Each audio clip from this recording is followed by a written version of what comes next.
Hi everyone, and welcome back to the George Collection. I'm Rachel with Right Side Blonde. It's great to be back. Let's just take a second, and if you're not watching this on Rumble, if you're watching it on another platform, please take a second, pause the video, and if you're on Rumble, please go subscribe to my channel over there. Just look for Right Side Blonde, WRITESIDE, Right Side Blonde.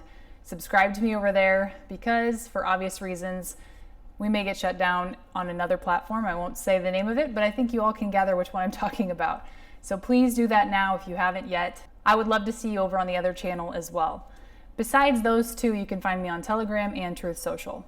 My last episode was my 20th episode. It was one of my favorites. I got to highlight Donald Trump, and it was from February and March of 2000, exactly 20 years prior to when the world started to change. So if you haven't seen that one, please go back and find it. It's a really great episode, and I shared some major revelations in that episode.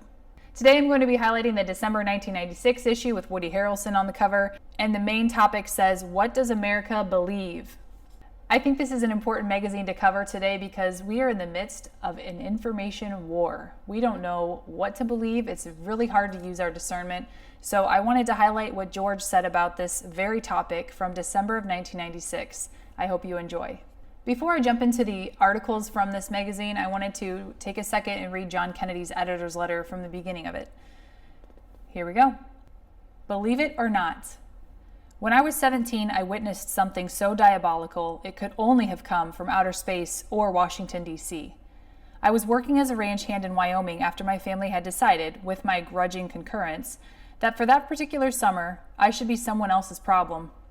It was early September, and we had trucked our horses to a trailhead leading to a high alpine meadow surrounded on three sides by the sheer ridges of the Wind River Range. The meadow was accessible only by a single steep and narrow trail. Our plan was to herd a small number of cattle back down the trail to a lower pasture before the first frost. When we arrived at the meadows, we noticed the cows were acting strangely. There was a large bald spot on the ground where the herd had evidently stayed in a tight knot instead of grazing freely, as cows usually do. Calves were lowing, and all seemed skittish. About 50 yards from the bare spot was a cow lying on her side, apparently dead. The foreman approached, straightened visibly, and slowly walked around the carcass as he fidgeted with his ear. Without looking up, he said, "This cow's been mutilated." State law required that all cow mutilations be reported and investigated. Here's what they found. The cow had been completely drained of blood. Its udder and reproductive organs had all been removed, and the wounds cauterized. An incision had been made along the snout, removing the upper lip, tongue, and one eye with an instrument so sharp that the hair along the cut had not been disturbed. These cuts, too, were cauterized. There was no blood or footprints on the muddy ground, nor any visible mortal wound, only a mysterious inch-long incision along the animal's windpipe. I learned later that while no mutilations had been reported in that area in some years, mutilations had occurred in the three adjoining counties at about the same time that our cow met her end. The mystery was never solved, and the rancher never suffered another like it. Among the local folks familiar with this periodic phenomenon, the consensus held that it was either the work of UFOs or the government. Who else, they said, would do something this weird or this dumb? In this issue, amid the holiday season and the post-election swoon, we ponder one of the big questions: what do Americans believe? Thomas Jefferson said that every institution is a shadow cast by its founder, the institution of government that he helped create and that we as voters recreate every 4 years reveals the dimensions of its founders, whoever they may be. Historically, many Americans have believed that the mission of these United States is inextricably linked with God's will on earth. And though separation of church and state is a tenet of our national faith, perhaps it's not surprising that religion and politics are so entwined, for passion and conviction animate both the sermon and the stump speech. No one knows this better than America's uber-evangelist, Billy Graham. Preparing for what might be his last crusades, he reflects on his remarkable life. Friend to presidents and other politicians for more than 3 decades, Graham fused religion and politics into a uniquely American creed: faith as patriotism. One-time mild-mannered presidential aspirant Steve Forbes has a rant for those who think that William Jennings Bryan's Cross of Gold speech was the last word on the gold standard. And if you think that Bill Clinton puts a lot more "God bless yous" in his speeches these days, you're right. In her farewell column for George, Nina Burleigh talks with the president about God and country. This will be a particularly joyful season for me, since I took my own leap of faith and got married. To all the readers who wrote and sent email good wishes, I thank you. Happy holidays, and may you get everything you pray for. John Kennedy. I just love that question. Who else would do something this weird or this dumb? Just right there in the editor's letter for us all to enjoy. Cool today. Do you believe in God, in aliens, in government conspiracy? A unique poll reveals the depth of a nation's faith in the state, religion, and other great. Do you believe in God, in aliens, in government conspiracy? A unique poll reveals the depth of a nation's faith in the state, religion, and other great beyonds. What does America believe? Is there a tent big enough to hold a Christian, a conspiracy theorist, and a believer in space aliens? Yes, and it has a name, the United States of America. Americans, whether religious, mystical, superstitious, or paranoid, are believers, a truth that politicians know all too well. In fact, it could be argued that every election's message is, don't believe in him or her, believe in me. With its constant focus on moral and family values, politics these days doesn't seem so much about the state of the union as it is about the state of our souls, suggesting that the nation is either experiencing a crisis of faith or a religious renaissance. So the polling firm Luntz Research surveyed a cross-section of 800 Americans around the country to find out exactly what they believe. The results? Faith in God and country is alive and well, but so is deep suspicion of our government. Moral values are strong but not strident, and alternative beliefs in mysticism and extraterrestrial life are not discounted.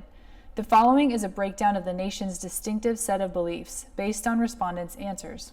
Rather than take the time to read through every single percentage and what people believed, I'm just going to post them on the screen and you can pause and read them so you can take your time to read through them.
What did you think of the results? Did anything stand out and surprise you? My favorite result was that 78% of us believe that America is the greatest country in the world. I think when we listen to the mainstream news nowadays, it doesn't seem like that would be as high as it is.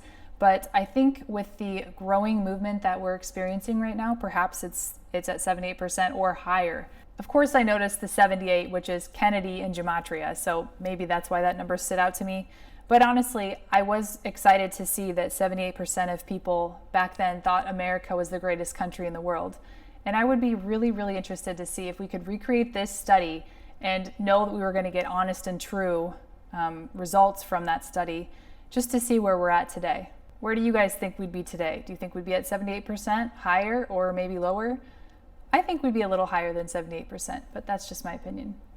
Again, if you haven't taken the time to follow me on Rumble, please find me there. It's Right Side Blonde, as in write a blog, so WRITESIDE. Some people have trouble finding me. Make sure that you put the WRITESIDE. Find me over on Rumble and follow me there, because I'm not sure how much longer I'll have a voice on another platform. I'll keep trying my best, guys, but it would really help if you would follow me on the other platform as well. I hope you enjoyed today's reading and found it interesting. I hope you have a great week, and I'll see you next time.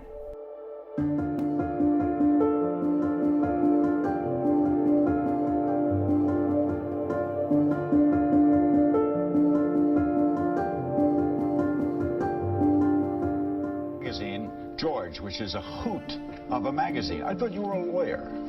I was. What happened? Well, we decided, I mean, actually taking a cue from folks like yourself and you around the 1992 election, that there was an opportunity here to change the definition of a political magazine. Certainly the way Americans were accessing information about politics and politicians was changing.